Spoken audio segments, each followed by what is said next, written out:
get ready to grab your favorite beverage and settle in because you're tuned in to the Spill the Tea podcast with your hosts, Dana and Lithel.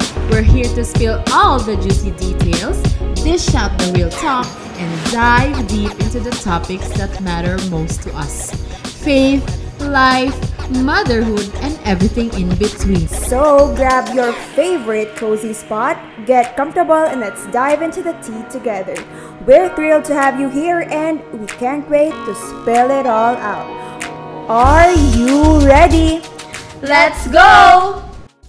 So hi everyone, welcome back to our podcast. So if you are currently tuned in right now, make sure to click that follow button sa aming Facebook page, of course. Support nyo naman kami, guys. Again, for those who are listening, also thank you so much for supporting this podcast. With our previous episode, I know we talked about marriage, we talked about what it's like to experience the beauty of marriage.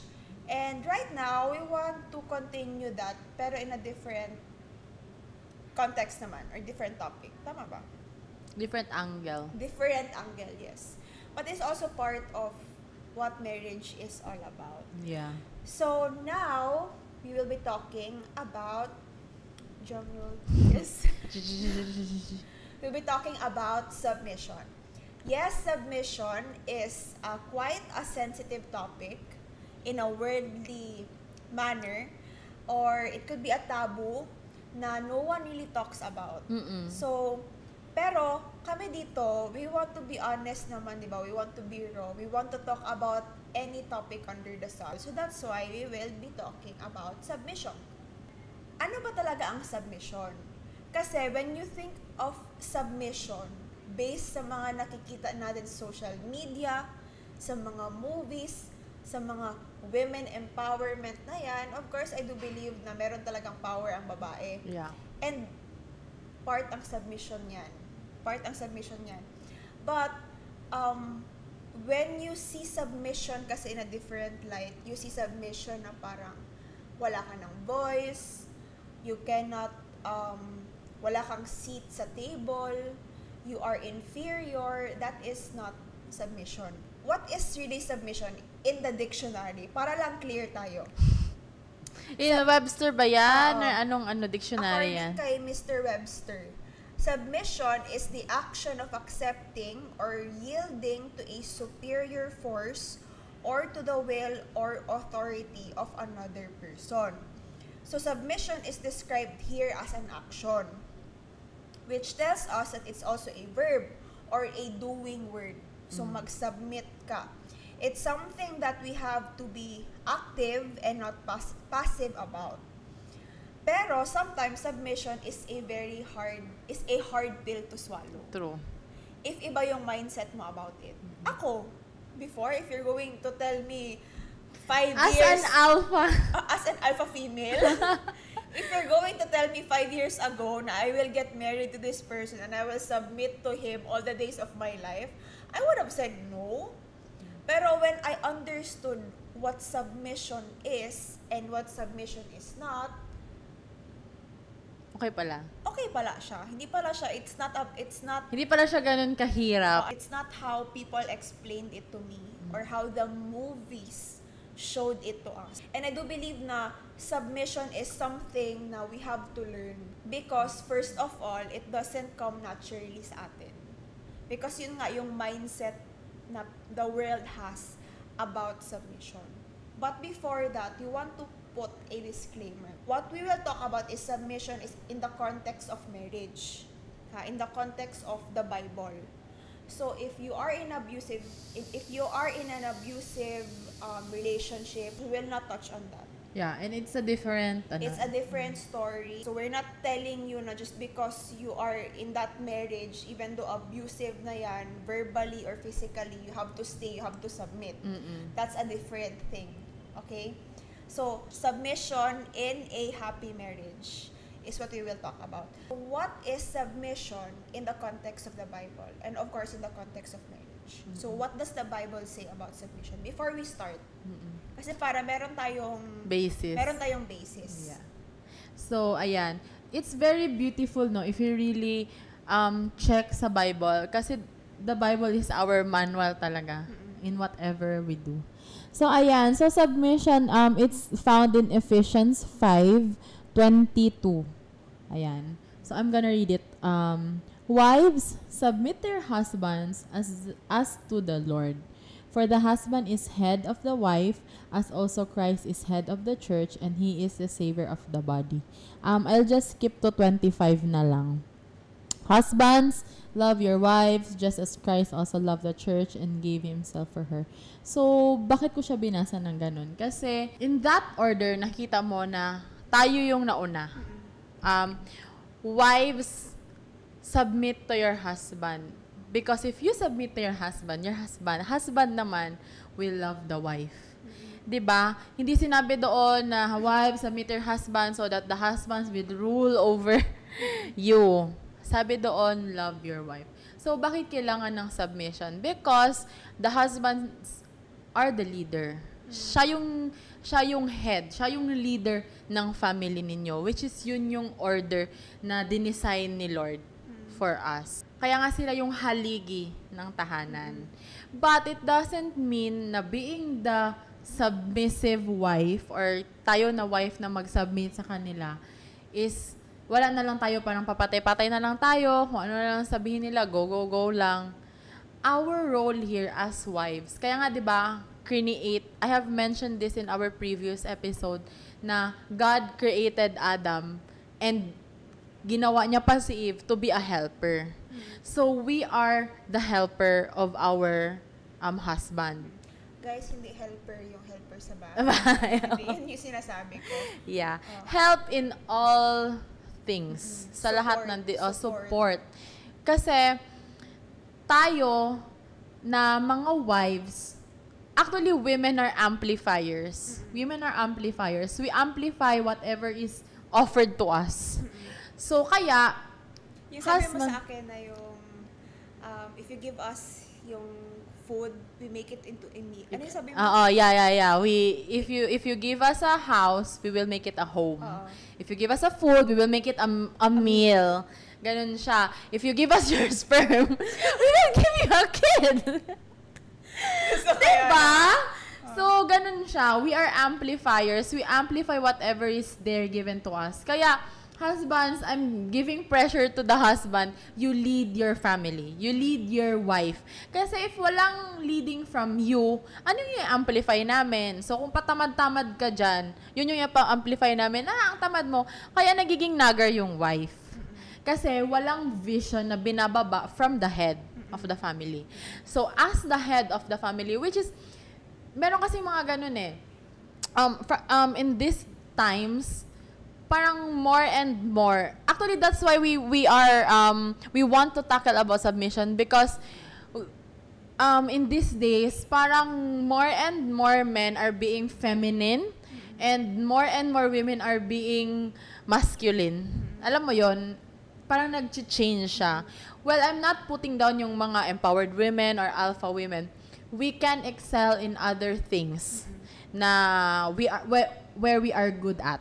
But ito yung itatopic na pag-uusapan natin ngayon is sa house setting. So as wives naman, kasi how do you say na you submit to your husband? You submit to your husband in a way na you let him lead you.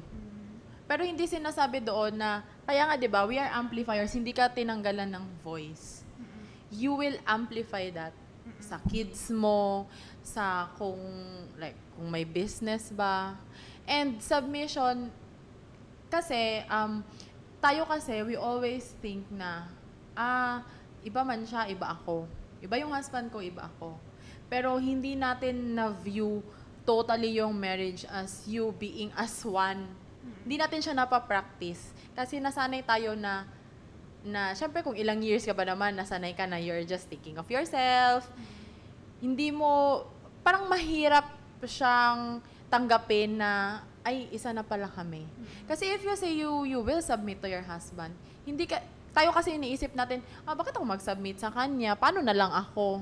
Pero, if you would view it in a different manner, in a Bible way, in a Bible perspective, mag-submit ka sa husband mo kasi you are one. Whatever it is na na-achieve ng husband mo, it is also your achievement. Tayo kasi, siguro because of women empowerment na mga activists or whatever, parang, na-achieve niya yon, so dapat ako, meron din akong achievement ng sa akin. So you are now, You are one. yeah, you are now competing with your Hindi kayo husband. nagko-compete. Yeah. Kaya nga siya teamwork. Teamwork makes the dream work. 'Di ba? Kaya siya teamwork kasi ang husband mo, siya yung magko-cover sa inyo as a whole. And ikaw na wife, ikaw yung magsusupport sa kanya para ma-achieve niya kung ano man yung goal ninyo as a family. Kaya nga, minsan na parang, well, case-to-case basis. Kasi meron namang iba na nag-work ang husband, tapos parang yung wife, ay, ako din, dapat may work din ako para may say ako dito sa... Kasi dapat meron din akong finances for me. Okay lang yun actually, if mag-work kayo both. Pero if you have that mindset, you are competing with your husband. And we know what will happen if you compete with each other. Kasi, hindi naman, marriage is not a competition kung sino ang mas magaling sa inyo. Dapat kung ganun yung mindset mo na gusto mong mag-work, dapat ang mindset mo is yung ikakasaya mo. Na how can you I want to work because I want to contribute. Yun, okay yun. Pero yung you want to work kasi para may say ka sa husband mo, may say ka sa family nyo, yun yung mali. Yeah.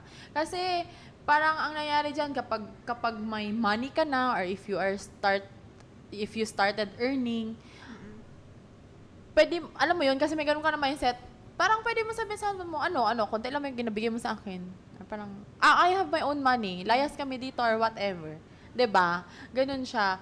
Instead of, sige, tayo, parang support tayo with each other. Kasi ito yung goal natin. Like, sige, magtrabaho ka kasi gusto natin bumili ng ganito or gusto natin mag-travel ng ganito. That's okay. Kasi nag-work kayo hand in hand eh. Teamwork kayo.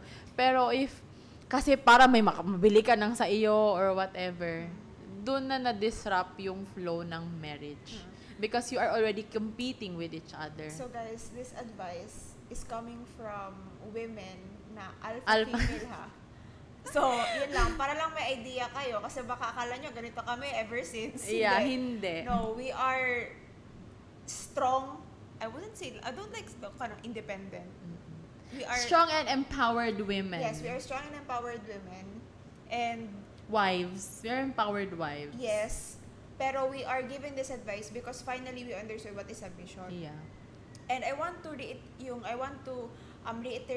what I said earlier na when we have a wrong notion of submission is it can either help us succeed or fail ang ng marriage.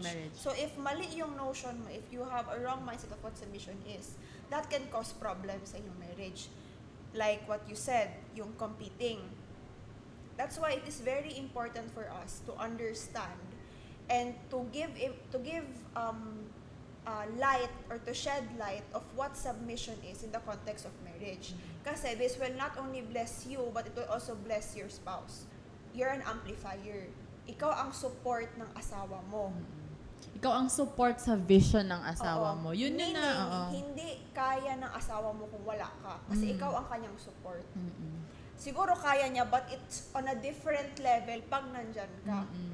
So, as a support, malaki na ang part mo sa family. Kami, we are blessed to have husbands na may vision. Tama yun. May vision, may plans. Who wouldn't want to submit to a person like that? Yeah. Same in politics. 'Di ba? Would you follow a leader na walang vision? Na walang plans sa inyong nation? No, you wouldn't vote for that person.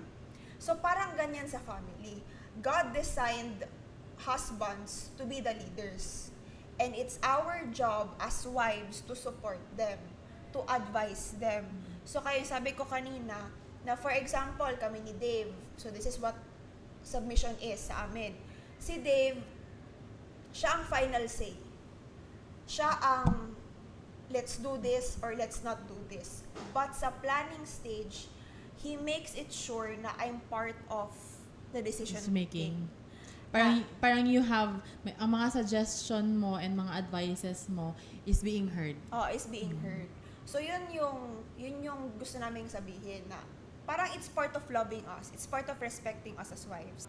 I submit to my husband because he is worth submitting to.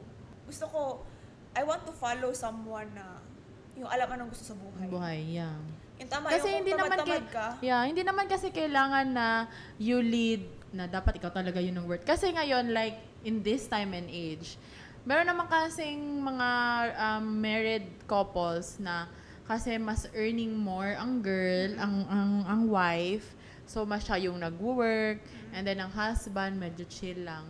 Pero it doesn't mean na you cannot lead your family, you cannot lead your wife.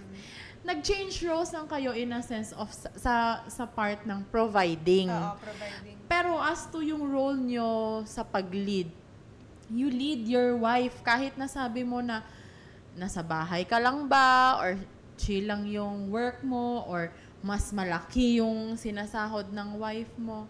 You can lead by saying, saan ba tayo papunta? Ikaw mag-lead sa wife mo na, kunwari, super busy siya. Usap kayo.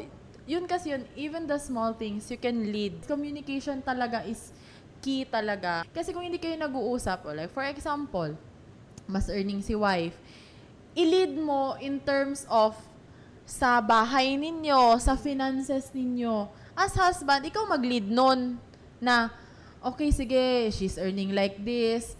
Tapos, saan ba, ano ba yung natin, goal natin? Bili ba tayo ng house?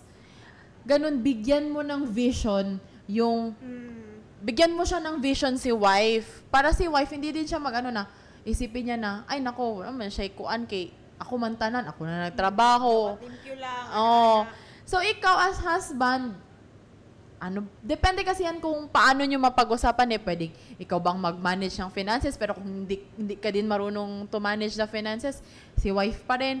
Pero at least ikaw, i-lead mo pa rin sila na, sige, ipon tayo ng ganito, mag-business ba tayo, or ipon tayo ng ganito. May kilala akong ganyan na like, wife ang sole provider, pero yung husband siya ang nag-manage ng investments. So like, ang husband sabi niya na, meron ka may sweldo ka, ganyan. So, ilagay natin to dito, bili ka ng lupa. Kasi in the next few years, mag-appreciate ang value, or invest sa stock market, yung mga ganyan-ganyan. So, yung husband yung nag-manage. So, which is a good thing, kasi may vision pa rin siya. Yeah. Vision in a sense na saan kayo papunta, saan yung daan nyo kayo as a married couple. As an alpha female, how did you learn to submit to your husband? How did you come to accept na submission is part of marriage? Yeah. Parang we were 2 years nata kami and we are already desiring for a kid. Na parang, I think baby na siguro tayo. Tapos, nung napag-usapan namin, sabi niya sa akin na he strongly suggest na yun kasi yung nakita niya, yun yung naging role model niya, which is si mama and si papa na, si mama nasa bahay talaga, yung mother-in-law ko. And yun ang gusto niya sa future kids namin, na ako yung mag-hone nung culture, nung attitude, ako yung mag-discipline ng mga anak ko, hindi yung ibang tao. Kasi sa kanya, gusto niya na ang ma-impart namin sa mga kids namin is yung culture na nanggaling sa amin. Or better yet, yung vision na gusto niya for our generation. Tapos, nag-resign ako and then, bago pa ako mag-end sa last day ko, buntis na pala ako. So, isipin mo yon, parang ganun kadali. Ganun yung blessing. Mag-flow kasi yung blessing kapag may submission talaga. Yun kasi yung order. If you follow the order, ang flow ng blessing tuloy-tuloy. Kasi if siya yung head, para kasi yung tao siya yung head, ikaw yung neck. Pag dito pa lang, kinakat mo na yung food, paano yun magdadaloy? Ganon siya yung food yung parang example natin as a blessing. Number 1 is really support your husband. You know, I love this quote na, a man with dreams needs a woman with a vision.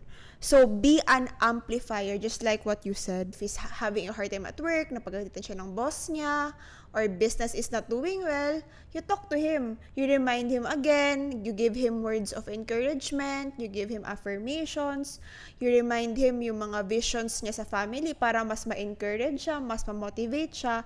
That is how you support your husband. So, if puro ka kasinag, if puro ka reklamo, how can he, as a husband, create a vision with you for the family? Yung mga, mga alpha female, yung tone it down a bit. Huwag masyado galingan, huwag masyado sobrahan. Yung tamang amount lang. Huwag masyadong pabibo. Also, itong sinasabi ko na support, it's a two-way street ha. Hindi lang yung wife lang ang mag-support sa husband. Of course, husband, you support your wife as well. Kasi 'di ba alam ko, I know people who yung kahit na mom sila, career woman pa rin sila. Kasi doon sila happy. So, if that is what your wife, yan ang gustong setting ng wife mo, you talk to her about it. Yung ano ba setting na ganito. Sige, meron ba tayong finances for a nanny? Meron ba tayong finances for daycare? Both of you should communicate it very well, and you should also support each other. Kasi again, yung marriage nyo, hindi lang yung asawa mo, kayo dalawa, as one kayo dalawa. So, ikaw sis, ano ang advice mo din? Kasi syempre, hindi pwede advice lang sa mga babae. Syempre, kailangan din ng advice sa mga husbands. Sa husbands naman, whether kayo yung nagpro-provide or yung setting na yung wife ang nagpro-provide, it doesn't matter and it doesn't limit you to set a vision, to set a goal sa inyong family. Mm-hmm. As simple as bringing your family in prayer before kayong kumain, bringing your family in prayer before kayo matulog. Akala nyo parang salita-salita lang yan or prayer lang yan.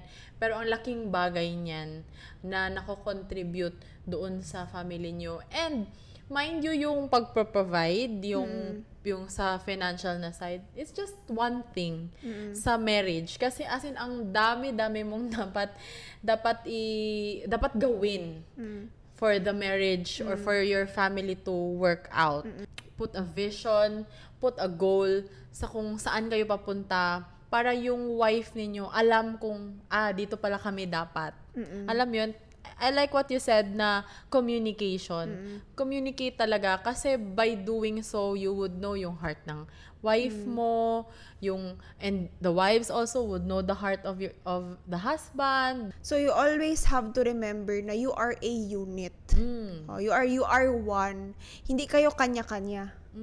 So I guess that's it. That wraps it up. So I hope na na-bless kayo sa aming topic today. Regardless if you're already married or if you're still single, I do believe na this is also a good wisdom, parang ano din siya, good information for you to, if kahit sa single future. Ka, for your future, na you will understand the beauty of submission and not put a bad light into it. Kasi talagang may blessing talaga in submission. So, again, I hope you're still excited sa aming mga upcoming episode. Don't forget to follow our page, Spill the Tea Podcast, para ma-update kayo sa aming mga posts, sa aming mga episodes. And of course, we're also posting reels. So, kung hindi nyo ma-watch yung episode, don't worry. You can just check our reels para meron kami mga short clips of what our previous advices of what our previous episodes is about.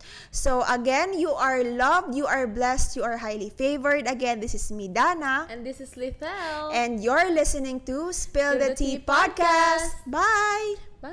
Bye! And you're listening to Spill the Tea Podcast. 1, 2, 3, go. And you're listening to Spill the Tea Podcast. Bye!